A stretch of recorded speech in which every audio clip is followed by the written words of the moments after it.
the Chase Thomas Podcast, for people who have nothing but time to kill. Have you heard about him? He had a lot of turnover problems early on in his NBA career. Mark Jackson let him work through it. He played next to Jarrett Jack. He got more comfortable. The turnover problems went away. And that's just part of the deal. It's like playing point guard in the NBA is the hardest adjustment of any of the positions moving forward. I wonder if Dilione's not going to get the opportunity because Gainey's playing a bunch of minutes right out of the gate here.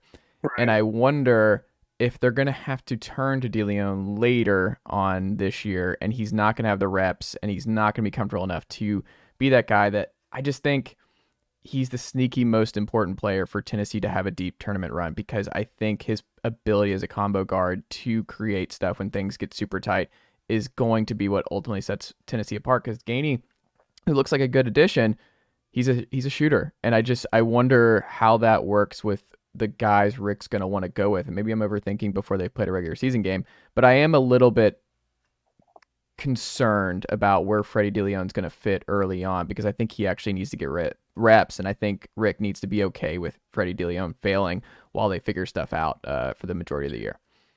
I think Rick is sending a message a little bit to Freddie, not starting him these first couple exhibition games, kind of giving him a little bit limited minutes. I think he wants a little bit more out of Freddie. I think he wants a little bit more push out of Freddie.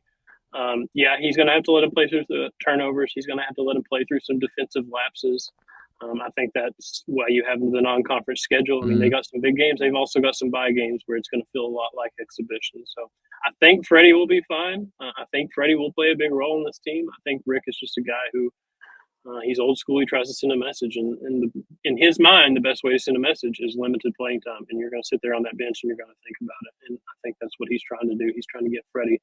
And they did leave him out a little bit against Michigan State and let him struggle a little bit. And Rick talked about that after the game, and he wanted that to happen for Freddie to see that and to have him work through that adversity. I think long run, Freddie will help this team. He'll be fine because he's too talented not to. And like you talked about, creating his own offense was something that was sorely missing from this Tennessee basketball team last year. I think Dalton Knecht can do that. I think we've seen that early on. I think that's going to be a big deal. But Freddie's got to do it as well. And Zakai's going to come back, and Santi's going to come back, and they're going to have a lot of guards at their disposal. But I think Freddie's going to have a piece of the pie when stuff gets serious down the road. I think that's going to be the toughest decision Rick Barnes got to make when we get to March and some playoff basketball is that I don't think you can roll with Zakai and Santi down the stretch, especially when you have Meshack out there. Because we know Meshack is his best defender, on-ball defender. He is going to play.